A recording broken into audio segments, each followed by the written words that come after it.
Hello friends. आ गया Nifty के अंदर पुल बैक। जैसा कल हमने उम्मीद की थी कि निफ्टी के अंदर और बैंक निफ्टी में पुल बैक आ सकता है और पुल बैक आया भी। और पुल बैक इतना ज़बरदस्त आया कि हमारी जो उम्मीद थी उससे भी करीबन 200 पॉइंट जो है ज़्यादा बैंक निफ्टी चला गया।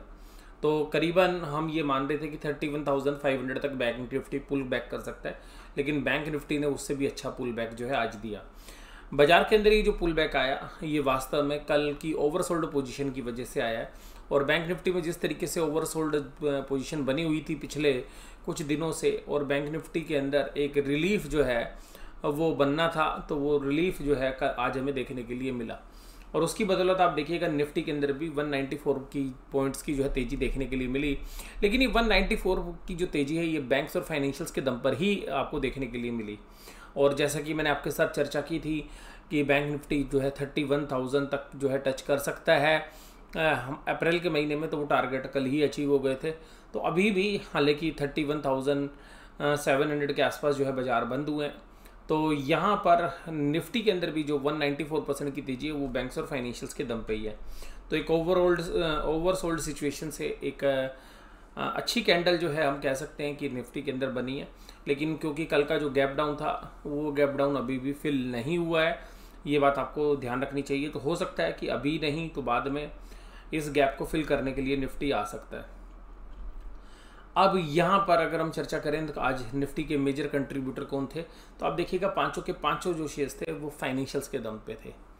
HDFC लिमिटेड 31 पॉइंट का कंट्रीब्यूशन, ICICI बैंक 28 पॉइंट का, HDFC बैंक 27 पॉइंट का, बजाज फाइनेंस 24 पॉइंट्स का, बजाज फिनसर्व 19 पॉइंट्स का। तो पांचों के पांचों जो है फाइनेंशियल से यानी कि बैंक्स और NBFC के दम पर ही आज निफ्टी के अंदर ये पुल बैक आ पाया।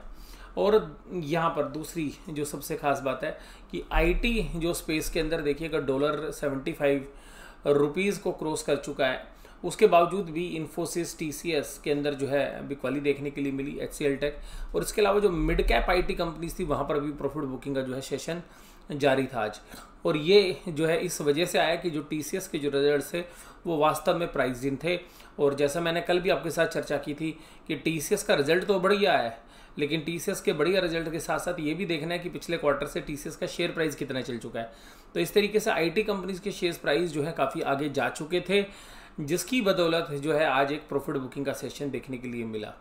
तो यहाँ पर एक और जो दूसरी बात देखने के लिए मिली डिफेंसिव के अंदर कि फार्मा के अंदर भी एक सेलिंग जो है देखने के लिए मिल रही है।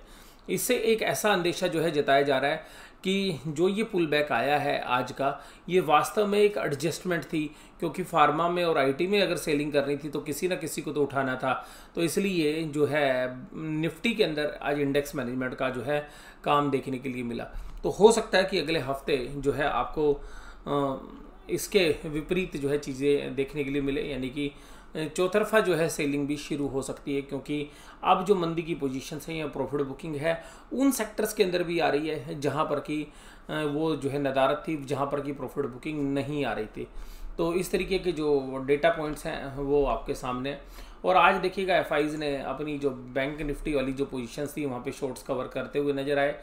लेकिन आप देखिएगा कैश के अंदर 730 करोड़ की जो है उन्होंने सेलिंग की है, बाइंग की है और सेलिंग भी की है। तो आपको पता चल जाएगा आज के डेटा पॉइंट से कि IT और फार्मा में उन्होंने सेलिंग की है और बैंक्स में जो उनकी शॉर्ट्स पोजीशन थी वहाँ पर वो कवर करते हुए नजर आए हैं। इसके अलावा देखिएगा आज इंडेक्स के अंदर भी उन्होंने काफ़ी अच्छी जो है खरीदारी की है। तो जो काफ़ी नीचे जो है बैंक निफ्टी और निफ्टी आ गए थे, तो वहाँ पर भी आज जो पुल बैक आया है उसमें देखिएगा कि काफ़ी जो है बाइंग उन्होंने किया, यानी कि जो शॉर्ट्स थे वो कवर किए हैं। इसी तरीके से स्टॉक के फ्यूचर्स में भी एक अच्छी बाइंग देखने के लिए मिली है FIs की तरफ से।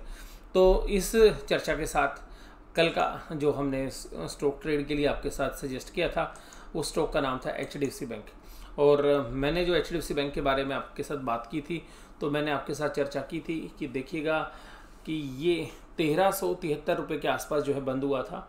1373 पे जो है लगभग इसकी क्लोजिंग आई थी। तो उस क्लोजिंग के आसपास से जो है मैंने आपके साथ चर्चा की थी कि हो सकता है कि इसी के आसपास खुले, और हम उम्मीद कर रहे थे कि वहीं पे खुलेगा, लेकिन उसके भी नीचे खुला, 1368 पे खुला। और जो कल मैंने आपको बताया था कि 1373 की पे जो है मैंने कुछ शेयर्स बाय किए थे, तो वहीं पर आप देखिएगा कि प्रीवियस क्लोजिंग जो एडजस्टेड होकर 1367 थी। हालांकि जो है उसके नीचे भी जो है बाजार गए और 1367 के नीचे अगर हम बात करें तो आज जो है शेयर्स 1361 तक गया। तो वहाँ से 1400 रुपये जो है क्लोजिंग प्राइस आया। और मैंने आपके साथ चर्चा यही की थी कि 1400 से लेके 1410 के बीच में एक रेजिस्टेंस एरिया HDFC बैंक का, वहाँ तक HDFC बैंक आ सकता है। काफ़ी ओवरसोल्ड है और मैंने आपके साथ ये भी सजेस्ट किया था कि इसमें एक पुल बैक जो है बनता है। तो यहाँ पर ये जो पुल बैक है ये देखने के लिए मिला और HDFC बैंक के अंदर ये जो पुल बैक देखने के लिए मिला ये वास्तव में ओवरसोल्ड सिचुएशन होने की वजह से मिला है, ना कि इस वजह से कि इसके अंदर कुछ फंडामेंटल्स इंप्रूव हो गए हैं। तो अभी बैंक निफ्टी के अंदर जो आज मूव आया है वो वास्तव में एक तरीके की शॉर्ट कवरिंग्स थी, क्योंकि बहुत ज़बरदस्त जो है शॉर्ट्स बने हुए थे। अभी देखिएगा, मैंने जो आपके साथ चर्चा की थी बैंक निफ्टी के अंदर भी, तो बैंक निफ्टी में एक चर्चा जो है मैं आपके साथ करना चाहूँगा जो कि काफ़ी इम्पोर्टेंट है। तो बैंक निफ्टी के अंदर जो मैंने चर्चा आपके साथ कल की थी मैं उसको भी बताता हूँ कि मैंने आपको कहा था कि ये जो लेवल्स थे जो है जहाँ पर बैंक निफ्टी ने जो है टेस्ट करना था, यानी कि कल जब गिरावट हुई तो 31,729 से जो है बाउंस करना था, लेकिन बाजार उसके नीचे ही खुले और उसके नीचे ही फिसलते हुए नजर आए। तो जिसकी वजह से आज ये जो कैंडल बनी है ये काफ़ी मजबूत कैंडल है। आप ध्यान रखिएगा, बैंक निफ्टी में बहुत लंबे समय के बाद इस तरीके की एक पॉजिटिव कैंडल आपको देखने के लिए मिलेगी। तो ये जो पॉजिटिव कैंडल है ये वास्तव में उन्हीं लेवल्स तक गई है जहां पर कि सपोर्ट मिलना चाहिए था कल बाजार को, तो वो सपोर्ट उसको मिला नहीं। तो आज उन गैप को फिल करने के लिए जो है बैंक निफ्टी वहां पर जाता हुआ नजर आया। तो वो लेवल्स थे 31,729 और वहां से लेके 31,880। तो 31,880 से भी ऊपर गया, 885 तक गए। तो यहाँ पर जो है बैंक निफ्टी ने भी जो शॉर्ट कवरिंग थी उसके अंदर जो है साफ साफ बता दिया कि जो है शॉर्ट्स बने हुए थे उनको कवर करना जरूरी था। तो ये शॉर्ट्स कवर कराए आज, और इसी तरीके से आज HDFC बैंक मेजर कंट्रीब्यूटर था बैंक निफ्टी के अंदर। और कल मैंने आपके साथ चर्चा भी की थी कि यहाँ पर एक ट्रेडिंग के अंदर जो है अच्छे पैसे बन सकते हैं, और वैसा आज हुआ भी। और सिमिलरली बहुत सारे जो हमारे व्यूअर्स हैं उनके कमेंट्स भी थे कि हाँ सर हमने पैसे भी जो है इसमें बनाया आज और सिमिलर ट्रेड करते हुए। लेकिन मैं आपको फिर भी कहूँगा कि देखिएगा, ट्रेडिंग जो है एक रिस्की मामला होता है, स्पेशली इंट्राडे। तो यहाँ पर जब भी अपनी पोजीशन बनाए तो स्टॉप लॉस के साथ ही जो है काम करें। तो यहाँ पर HDFC bank, ICICI bank, SBI, axis और कोटक महिंद्रा पांचों दिग्गज आज जो है डाउन साइड की जगह प्लस साइड में आ गए। तो जो कल पांचों माइनस की साइड थे आज प्लस होते हुए नजर आए।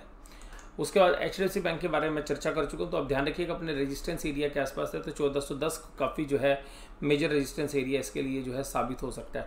तो 1410 के बाद ही कोई मूव जो है देखने के लिए मिल सकता है। आज कहाँ पे थी तेज़ी, मैंने आपको कहा कि तेज़ी कहाँ थी, लेकिन मैं सबसे पहले आज बात करूँगा मंदी कहाँ थी। मंदी थी फार्मा में और IT में। और ये देखिएगा कि इस तरीके की प्रॉफिट बुकिंग अगर 1 या 2 दिन और चलती है फार्मा में और IT में, तो ध्यान रखने वाली बात है कि एक सीवियर पेन जो है ओवरऑल निफ्टी के अंदर क्रिएट कर सकता है। तो ये आपको जो है बहुत ध्यान से जो है देखनी पड़ेगी। लेकिन पुट कॉल रेशियो जो है काफ़ी कंफर्टेबल हो गई है, और इंडेक्स की जो पुट कॉल रेशियो है वो अब न्यूट्रल साइड आ गई है, यानी कि अब फिर दोबारा से जद्दोजहद जो है कल की छुट्टी के बाद जो है देखने के लिए मिलेगी। इसके अलावा महाराष्ट्र के अंदर जो है उद्धव ठाकरे ने कहा है कि लॉकडाउन तो नहीं है, लेकिन एक तरीके से जनता कर्फ्यू जो है 15 दिन के लिए जो है लगा दिया गया है। तो 15 day Janata curfew in Maharashtra from April 14। तो इस तरीके से कुछ भी जो है इसका मेजर असर बाजार में होगा या नहीं होगा ये तो जो है परसों ही पता चलेगा। लेकिन हमें लगता है कि इसका भी जो है असर पॉजिटिव तो देखने के लिए नहीं मिलेगा। तो इसकी वजह से हमें ऐसा लगता है कि जो बाकी स्टेट्स हैं वो भी इस तरीके का रास्ता जो है अपना सकते हैं, और स्पेशली दिल्ली। तो एक बार फिर से इकोनॉमिक एक्टिविटीज़ जो है आपको स्लो डाउन की तरफ जो है मूव करती हुई नज़र आ सकती हैं। तो यहाँ पर जो भी पोजीशंस हैं बड़े प्लेयर्स हो सकता है कि उतना बड़ा मूव तो ना दिखाएं जैसा कि अभी आपने कल के दिन देखा, बट यहाँ पर एक अपसाइड जरूर से जरूर आपको कैप होती हुई नज़र आ सकती है। तो यहाँ पर जो भी आप अपने सौदे बनाए तो थोड़ा सा वेट एंड वॉच की स्थिति में बनाइएगा। बड़े प्लेयर्स वैसे भी काफ़ी मोटे प्रॉफिट में बैठे हुए हैं, एक तरफा रैली हो चुकी है, मोटे प्रॉफिट में बैठे हुए हैं। तो वो जो है एकदम नीचे तो माल नहीं बेचेंगे, वो माल बेचते हैं, फिर बाजार नीचे आता है, फिर इंतजार करते हैं कि एक बार आप बाजार को ऊपर लेके आइए, और जब बाजार ऊपर आता है तो दोबारा से सेलिंग करते हैं। तो इसी तरीके से मुझे ऐसा लगता है कि उन्होंने जो जो चीज़ें ऊपर थी वो आज सेल कर दी, बैंक नीचे थे उनको उठा लिया, तो वहाँ शॉर्ट कवरिंग आ गई। तो अब ऊपर के प्राइस पे दोबारा से बैंक और फाइनेंशियल्स में सेलिंग शुरू हो सकती है। तो तो अब जो परसों वीकली एक्सपायरी भी है FNO की, तो वहाँ पर आपको एक अलर्ट रहने की ज़रूरत है। और इसी तरीके से जो मूव आपको आज बैंक निफ्टी में देखे, उतने मजबूत मूव आपको मिड कैप में, निफ्टी नेक्स्ट में, निफ्टी 100 में या निफ्टी 200 में देखने के लिए नहीं मिले। और उसका मेन रीज़न था क्योंकि IT और फार्मा के अंदर जो सेलिंग हुई, तो ब्रॉडर मार्केट अभी उतनी मजबूत नहीं थी जितनी तेज़ी के साथ कल गिरी थी। हालांकि बैंक निफ्टी ने अपना जो है आधा दायरा जो है कवर कर लिया, उससे भी ज़्यादा। और यही मैंने कहा था कि ओवरसोल्ड है, तो एक बार जो है कवर करने के लिए ऊपर आएगा, और वो आ भी चुका है। अब देखिए अब न्यूट्रल ट्रेड है, अब ना बुल्स के फेवर में ना बिगर के फेवर में, शॉर्ट्स भी कवर होते हुए नज़र आ रहे हैं। इसी तरीके से अब देखना पड़ेगा कि नए लॉन्ग बनते हैं या नए शॉर्ट्स। जिधर भी जाती है मार्केट, जिधर भी पोजीशन बनती है उधर मार्केट मूव करती हुई नजर आएगी। लेकिन अभी भी देखिएगा कोई पॉजिटिव इंडिकेशन जो है अभी हमें हाल फिलहाल में देखने के लिए नहीं मिल रहे। तो अभी एक न्यूट्रल ट्रेड है, और एक दिन ट्रेड देखने के बाद ही जो है पता लगेगा। तो जो थर्सडे की वीकली एक्सपायरी है वो काफ़ी जो है अहम रहने वाली है, उसके बाद जो है अगली स्थिति जो है साफ़ हो पाएगी। तो यहाँ पर मैं अपनी चर्चा जो है यहीं पे समाप्त करता हूँ। Thank you very much.